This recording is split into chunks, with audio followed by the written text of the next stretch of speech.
Hey, what is up you guys? Welcome back to my channel for another true crime video. It has been a hot minute since I have filmed one of these, and today we are going to be doing another kind of Criminal Minds inspired episode. I knew nothing about this case. I think that like Gen Z young millennials aren't as familiar with this as like people who were alive when this happened. I think remember it happening because it was such a big thing. Also, don't mind that little like streak. I don't know what I did to my face. I must have scratched myself. But anyway, the episode of Criminal Minds that is based on this case is the episode that Prentice and Reed, they go undercover as social workers into the cult because like a girl called 911 and said that the guy is raping her and she's only 15. And it has Luke Perry in it. I almost said Matthew Perry, but Matthew Perry is Chandler from Friends. Luke Perry, he was in 90210. He was Archie's dad in Riverdale. He's been in lots of stuff. He was the cult leader in that episode. But that case is strongly inspired by the WACO case in Texas. This was a cult, but I will discuss specifics from the episode like that were inspired here, like specific events. There is one part in the episode that was inspired by, I think his name's Jim Jones, the Drink the Kool-Aid one, where they think that they're gonna commit mass suicide. That's mentioned in the Criminal Minds episode. Waco is mentioned, Wanko. I feel like I'm gonna pronounce it differently through this entire video. It's also mentioned in the Criminal Minds episode. And this case is honestly crazy and I have so many mixed opinions on it, so let me know you guys' opinions, or let's just get into it. I've already been talking for 5 minutes. So this case starts with a man named Vernon Wayne Howell. He was born in Houston, Texas to a single mother. Her name was Bonnie Clark, and he did not have a great childhood. His mom was a teen mother. She got married quickly after she had him. That marriage failed. She remarried again. He describes his own life to be extremely lonely. His mother apparently beat just like the tar out of him at his own birthday party in front of everyone. He was picked on very heavily in school. He got called the R slur a lot because he didn't do very well in school. He got picked on because of his name, and he ended up spending a lot of his childhood with his grandparents. So his grandparents were the one that introduced him to the church. He started attending the Seventh-day Adventist church in Texas. This is still a church. I tried to do a little bit of research on it. From the website, it gives me major like mega church vibes, but I'm not really sure. Like if you guys know anything about it, let me know. But this was his first introduction into any type of religion, and he loved it. He was very obsessed with religion. It was like his passion was the Bible and music. And by the time he was 12, he had actually memorized huge sections of the Bible, which is pretty impressive because he had diagnosed dyslexia. And it soon, from a very young age, became a very big part of his life. So he ended up dropping out of high school his junior year and took a job as a carpenter and ended up actually getting a girl pregnant. And she basically just said that she didn't want anything to do with him. She didn't want her baby to have anything to do with him. She just kind of wanted him to leave her alone, which honestly, like, she dodged a bullet, a major bullet. So he ended up moving to LA actually to pursue a music career. That did not last very long though, and he shortly returned to Texas. So when he came back to Texas, he was on a search for a prophet, which eventually led him to the Branch Davidians. Their leader was a woman in her 60s. Her name was Lois Roden, and she quickly became very impressed with Vernon because he basically had the entire Bible memorized at this point, the whole thing. So she was extremely impressed with him and immediately asked him to come join their group, that he could live with them. And they actually ended up starting a relationship with each other. And keep in mind, she was 60 and he would have been about 20 at this time. So they ended up becoming romantically involved. And because of this, Lois actually let him preach in front of the entire sect, even though he was sort of a new member. And Lois's son, George, actually had a bit of a problem with this because Vermin was a new member, he was a little sketch, and they ended up not getting along. And because Vermin was preaching in front of the entire sect, a lot of people were coming to the conclusion that, like, Vermin was the one that they wanted to lead them. They were following him and not Lois. He at this point had said that he had become a prophet and that God was speaking directly to him and God wanted him to take a wife. And he chose 14-year-old Rachel Jones. Now, Rachel was born into the Branch Davidians. That was the only life she had ever known. And Vermin basically went to her father one night and said, God has told me that I'm supposed to marry your daughter Rachel. Her dad went and got her up that night and said, you know, this is your husband. You're going to go with him. You're going to do whatever he says. Like, he's your husband now. And they actually ended up leaving the area where they lived that night to go get legally married, because in the state of Texas, I don't know if the law is still the same. I'm pretty sure that it is, but in the state of Texas at this time, to be 14 to get married, you only needed like a parental signature. So she could legally get married, and they were legally married. And then they did that the exact same night that he told her father that he wanted to marry her, and then that is when he raped her for the first time. So after this, Lois felt very, very betrayed. In her eyes, her and Vermin were man and wife. They were together, and she felt like he kind of just like threw her to the side for, you know, a younger version. I mean, could you imagine being 60 and the person who you considered your husband leaving you for a 14-year-old? Like, I can imagine that you would feel pretty crappy about yourself too.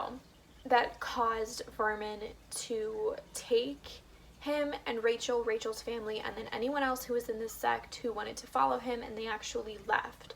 So they were no longer members of the Branch Davidians, and they traveled all around the states. They went to Australia, they went to the UK, California, they went lots and lots of places to recruit people to be in their cult.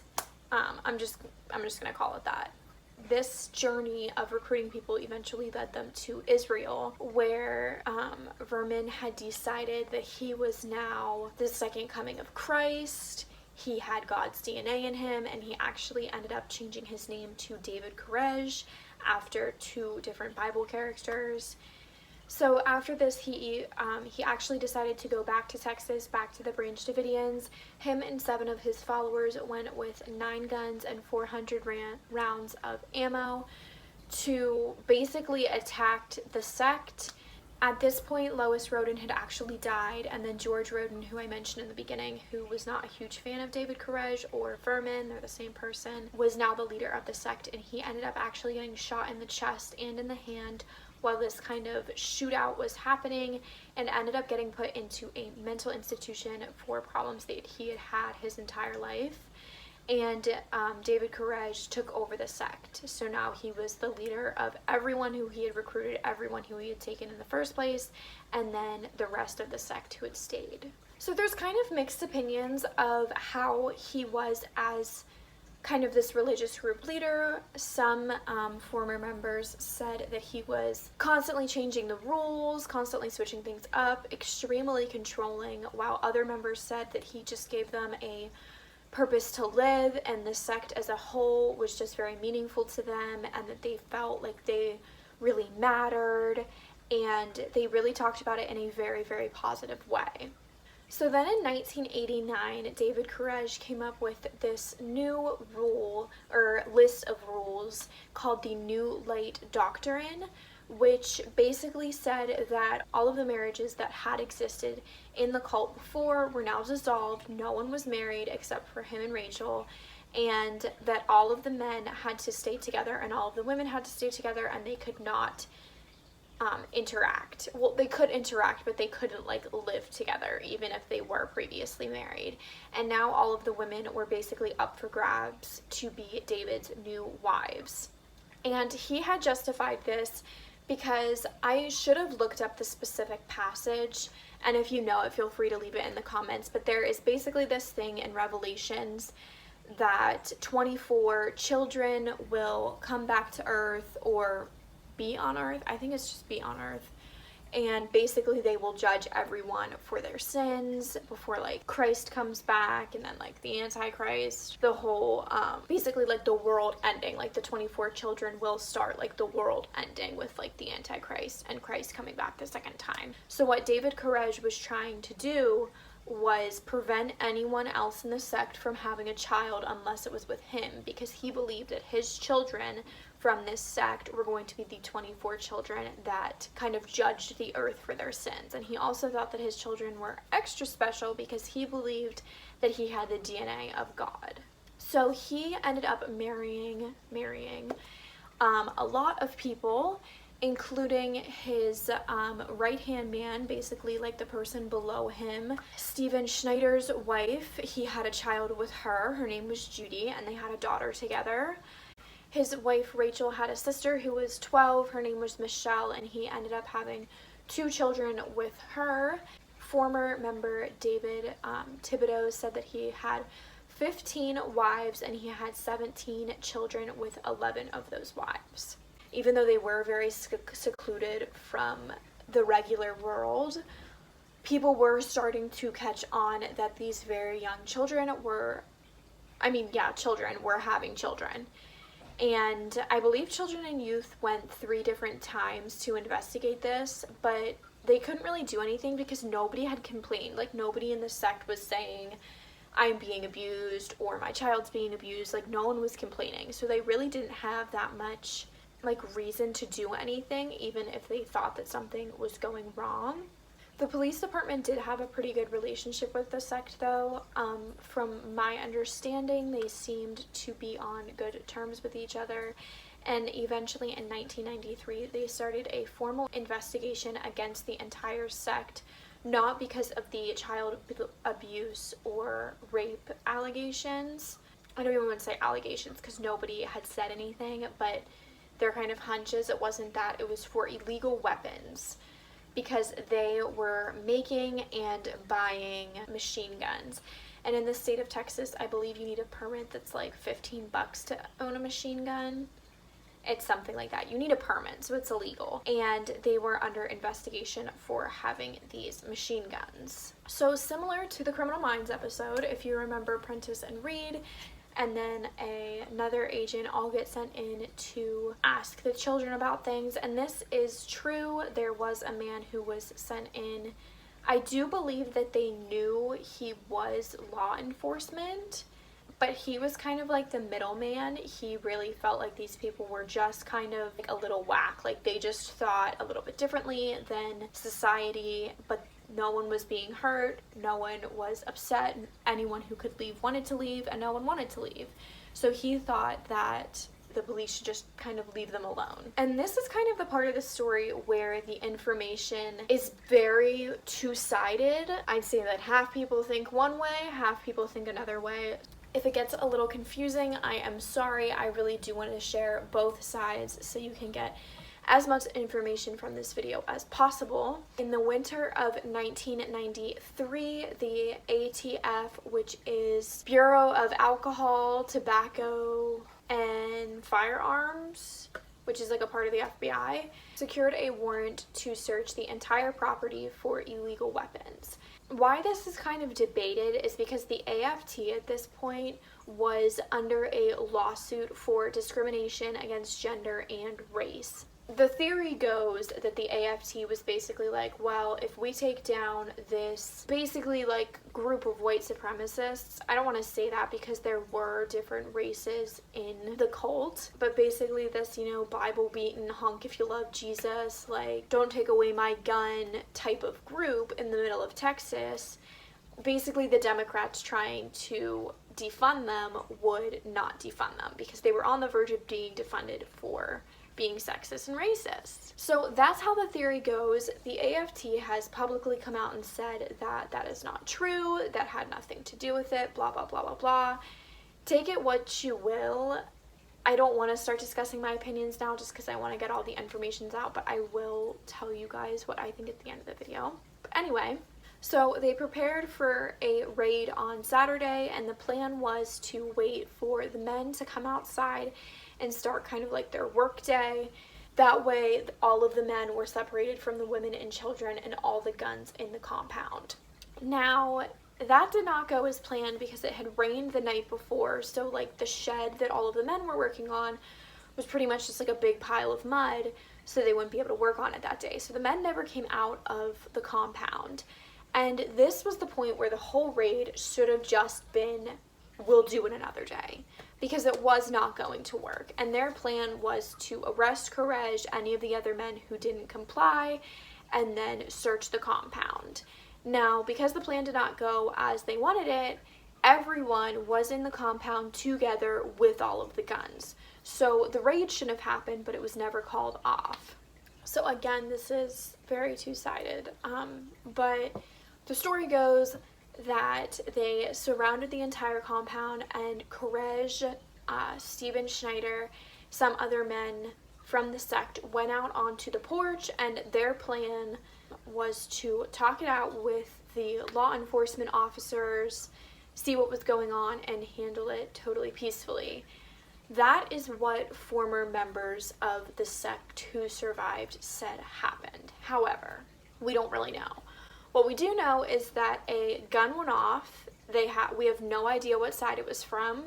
The sect says it was the FBI. The FBI says it was the sect.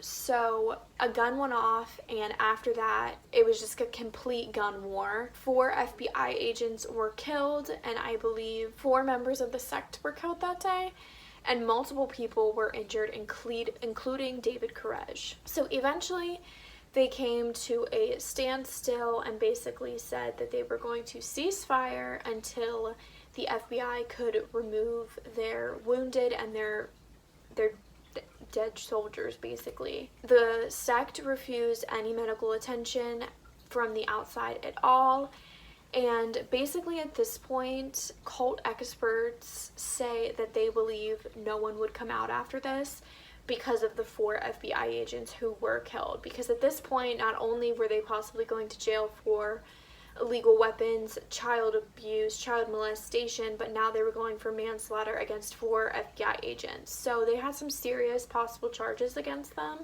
which is why some people believe that they were not going to surrender.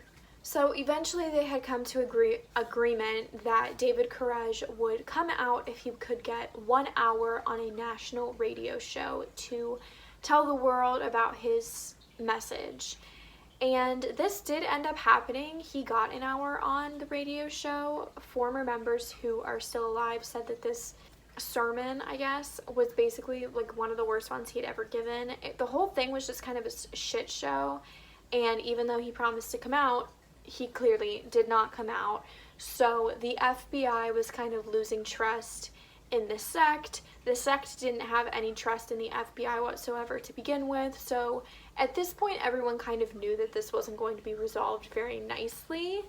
So eventually the FBI just kind of got pretty fed up with this. It had been weeks since the original raid was supposed to happen, and they were still completely surrounding this sect. So they were getting just really tired of it and started getting extremely aggressive with the Branch Davidians. They were blasting music at all hours of the night, sirens, screaming. I think they played like recordings of like dolphin squeals and like chickens dying, like the squawk that chickens do when they like get like their neck snapped or whatever. At all hours of the night, they were shining light into the windows at all hours of the night, so none of them could sleep. They were turning off their power. They were running out of food. The men would flash the girls and the women of the sect. They would flip them off. They would scream at them. They were just getting extremely, extremely aggressive. And remember, like, yes, this is a cult, but even though it is an odd way of living, I don't think these people deserved this awful treatment. And at this point, like, they knew they weren't coming out. Like, they were doing all of this stuff to them and they weren't coming out. And eventually, they had come up with another plan, David Koresh and the hostage negotiator, that he needed to write the 7 Seals of Revelation, which was basically just David Koresh's manuscript that had everything laid out, what he believed in, their mission, da-da-da-da-da. And he said that it would take 14 days to write it. The hostage negotiator was pretty confident in this plan, but the FBI basically just said, we're tired of it, we've done this before, he's agreed before, he hasn't come out before, like, this isn't working, obviously we're going in. So after 51 days of surrounding this compound, torturing these people essentially, they didn't want to wait a couple more days for him to finish his manuscript, and they decided to go in. They essentially thought that the tear gas was going to cause them to come out. I received mixed information on this. I'm not entirely sure. There's a series on Netflix called WACO. It's like a short series. It's like 6 episodes. It's really, really good. It has Melissa somebody, I think her name's Melissa somebody, she's in like Supergirl and Glee. It's really good, and in that they had gas masks, but I didn't find any resources online that said that they had gas masks, so I'm not sure if that's why they didn't come out. So basically there was tear gas flooding into the compound, and again, here is where it gets a little wanky, as you have seen through that this is a common thing within this case, is that a fire broke out. Now, the FBI claims that they planned the fire, they put gasoline, and they set themselves on fire, that it was a mass suicide, blah, blah, blah. However, I will try to insert a little thing here of all of the times that the FBI has come in with tear gas and then a fire has broken out. Tear gas is flammable. The clip that I mentioned here is actually from the Netflix series, which I clearly cannot add in here due to copyright. I did look into it. They mentioned 6 different times that happened in between 1973 and 1987. 3 of them I found actual cases that add up with the timeline and location. The other 3 I didn't, but I wouldn't see why they would use 3 real encounters and 3 fake ones. I'm going to assume that they are all accurate. You'll see it in the show. It's a really powerful point in the show. So eventually a fire broke out, and I mean the whole thing really just like went up in flames. Again, this is something that this case is so frustrating just because you're never going to have closure on it. It's believed, basically the FBI said that like they didn't come out because they wanted to die and they were committing mass suicide, but the building was in very bad condition because, I mean, tanks were driving into it with tear gas and it was caught on fire. Like, I think it's very possible, and it's portrayed this way in the Netflix show, that they got trapped in there.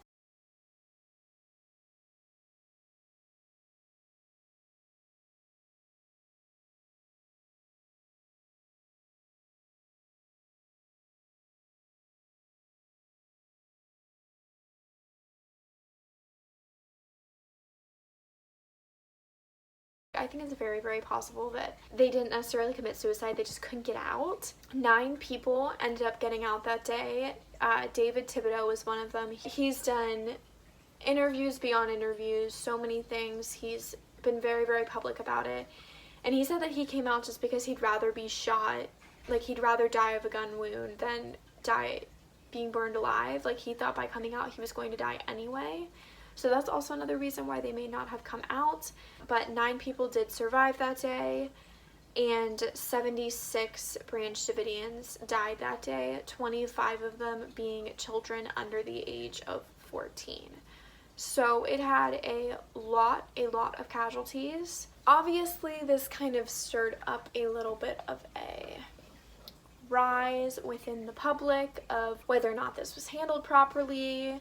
Why did so many people die? Why did the FBI not do anything sooner? Like, why'd they wait 51 days in the first place if they were just going to kill everybody anyway? The FBI, attorney generals, Bill Clinton, so many people came out and said that the FBI was not in the wrong whatsoever. 8 months later, after this had happened, 11 members of the sect were charged with murder of federal agents and multiple gun charges. And why the number is 11 when there were only 9 survivors that day, there were a few people who did come out or who were sent out by the sect within the 51 days. I believe it was like 4 or 5 people, not a lot. They all pleaded not guilty and were acquitted for the conspiracy to murder federal agents and the murder of federal agents. 7 were found guilty of manslaughter, of military manslaughter, and then 5 of those 7 were found guilty of possession of a firearm during a admission of a crime.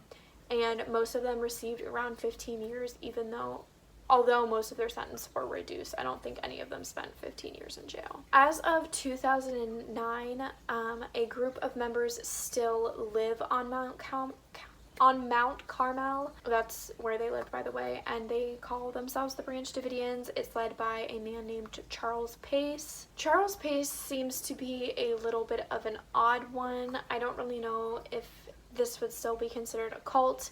Now he does seem a little bit Cocoa Crispy to me. He says that he thinks David Koresh was sent by God to represent Satan, who thinks he's God, which makes me think that, like, okay, you don't agree with what he did, you don't agree with how he ran the sect, like, da-da-da. But then he said he thinks he's going to resurrect and judge people for their sins. So take that what you will. I don't really know what that means. I don't really know. I don't really think he knows what that means. But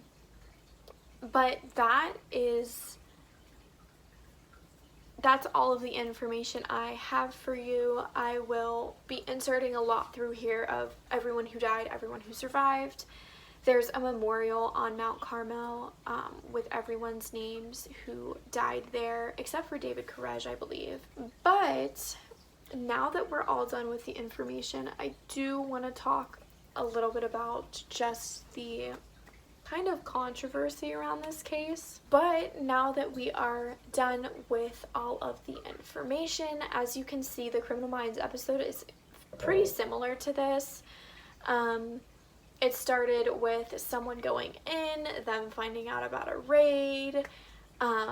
Obviously the raid in Criminal Minds did not last 51 days, and then it ends with, I think in Criminal Minds it's an explosion. As with in real life, it was a fire. I also want to just kind of talk about the controversy a little bit around this case. I don't know. I wish I would have filmed this video before watching things on it. When I watch things, I tend to make it's a lot easier to make these videos because it's just better and like engraved in my mind. So I thought that would help, but I think it just made me a little biased. I watched a documentary on YouTube, which I'll have linked below, and then I watched the Netflix series. And the Netflix series, in my opinion, is definitely biased towards the FBI. As with the documentary on YouTube, I'd say is pretty neutral. However, I do think that you can't blame 76 deaths on the Branch Davidians. You really can't. And I'm not trying to justify at all what they were doing, but I think that someone should have been held accountable for that, or at least lost their job. Like, clearly that was handled not well. Obviously everyone makes mistakes, but you know, some jobs you just can't make mistakes in. You know, if a hairdresser makes a mistake, the hair grows back. If an FBI member makes a mistake, those 76 lives don't just return. And I do think the situation was just handled poorly, and I think they knew it was handled poorly. I also think that if this was just something that they did so they wouldn't get defunded, I think that makes a lot of sense. And I know that they've publicly come out and said that they haven't. However, I think covering things up like this is a lot easier than what the common person thinks it is. At the end of the day, the FBI reflects a lot of the government, including the president, and I mean, Bill Clinton was, I mean, maybe I shouldn't say what I think of Bill Clinton, But I think everyone's kind of aware of how he was with incarceration, how he was with the war on drugs. Like, he was very, I think, pro-police, pro-military, pro-law enforcement, and I just think that this situation could have been handled a lot better. I also think it's kind of shit that, if you're not familiar with how this works, when the FBI gets called in on a case, they outrank the police. So anything that the police wanted to do in this situation, they could not if the FBI said no. And I think that that's just kind of bullshit. The sheriff and the sheriff's department had a long-term relationship with this compound, so these things did not happen, and they just kind of threw that out the window. Again, I'm not trying to justify what they did. I definitely think that, what they did classifies as child molestation. I think that David Koresh, I don't know what I think David Koresh is. Let me know if you think that he's a whack. If you see, to me, I don't know if I think he was a nut job who used religion for his benefit, or if he truly believed that he could all of the kids had to be his because of what the Bible says. I don't know. Let me know what you guys think. I think this case is very, very interesting, and I'm really glad that I did it. I never looked into this case before, and I've thought about doing cult cases before. I ended up doing it solely because of that Criminal Minds episode, so I'm really glad that I did it. Let me know what you guys think of this case. If I missed anything, I'm sure there's so much more information on this case that I did not mention. Let me know if there's other Criminal Minds cases that were based on true cases that you want me to cover, or any other cults. I think that cults are super, super interesting. But yeah, I think that's the end of this video. Thank you guys so, so much for watching. Check out my other true crime videos, and I will see you in my next one. Bye, guys.